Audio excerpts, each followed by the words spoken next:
I'm Sonia, a personal brand and style coach.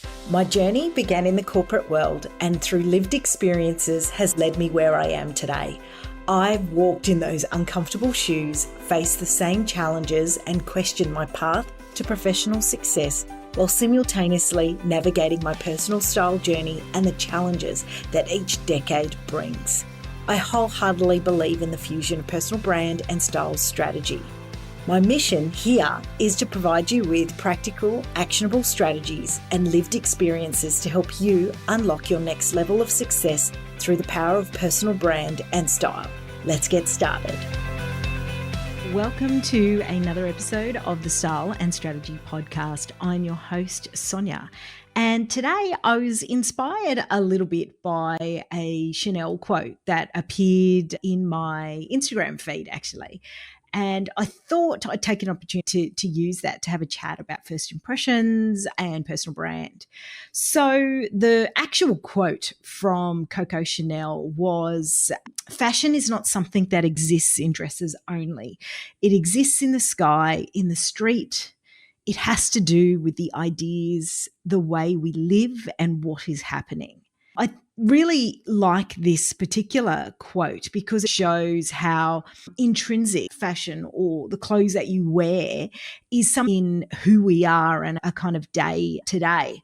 So I think that really sets the stage for a bit of that discussion. It's about the lifestyle we have, the ideas, our surroundings, all of our choices really get influenced by a number of things around that.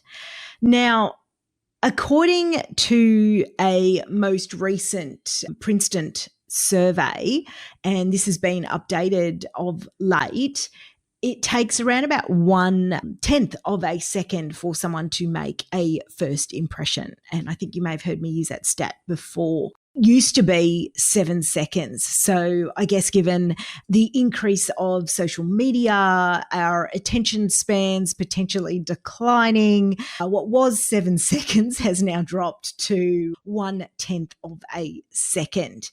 So in that 1/10 of a second of you potentially walking into a meeting room, on a stage of some sort, or presenting something on a screen, that's how long you've got really to either A, stop the scroll, B, get someone to tune in to what you're talking about before distracted.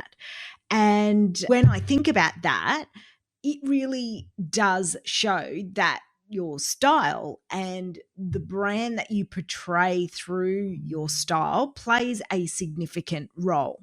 So today, I really want to explore that further by considering how you can amplify your personal brand through your style. Now, if I put on my editorial stylist hat, you would be given some sort of a brief to say this is, so if you're going on a shoot of some sort, this is the creative concept of this, and then you would put together a bit of a mood board around that and then go searching for the relevant piece to be able to execute on that creative vision. Now, when you're thinking about your own personal brand, I do align it very similar to the way I think about editorial. And the reason for that is because you have a vision around what it is that your personal brand should look and feel like, in addition to the other potential core pillars that you've got around your brand. And so when you've got that feel around what that should look and feel like, then it's working through how am I actually showing up in maybe various forms of whether it's your social media, your websites, really on an entrepreneurial side, but also thinking about that if you are an employee as well. How is that happening in your personal brand photo, your corporate brand photos? You might be on websites when you're out presenting. I really want you to think about how consistent is your brand across those channels when it comes to your personal style. I have had clients where I've sat down and done an assessment around their existing website and looked at all the imagery that kind of sits underneath that, and then their socials to understand, do we have a consistent brand when it comes to their style? Or is it actually a little bit disjointed? And so how do we then start to create a more consistent look and feel to further emphasize their brand? On a corporate front, it's really thinking a little bit more around, is there a particular signature style that perhaps you want to portray?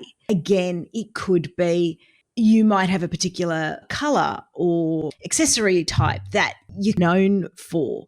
And when that starts to show up on a consistent basis, it really does become much easier and recognizable for you, and makes you much more recognizable through actually your style.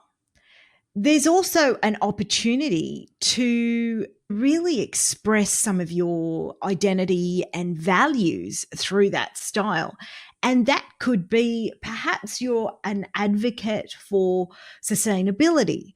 And so if I use some examples, perhaps Princess Kate or maybe Meghan Markle as an opposing view to cover both sides of the scale there, they are very strategic in what they select to wear. She might be just in a pencil dress or a dress from Zara or anything like that.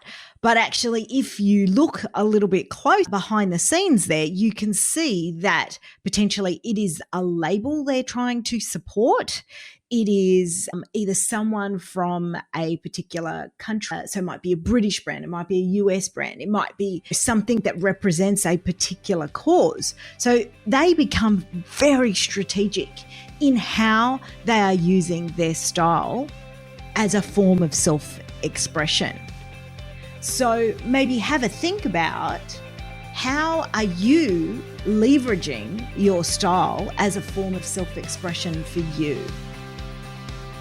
Thank you so much for being part of this inspiring episode. If you found value in today's discussion, please don't keep it a secret. Share it with a friend on social media, tag me at Your Style Collective, and leave a review. Your support means the world. Join me again next week for another empowering episode of Style and Strategy, the Leadership Series. Thanks so much for tuning in. And remember, you're already taking that first step towards your transformation journey. See you next time.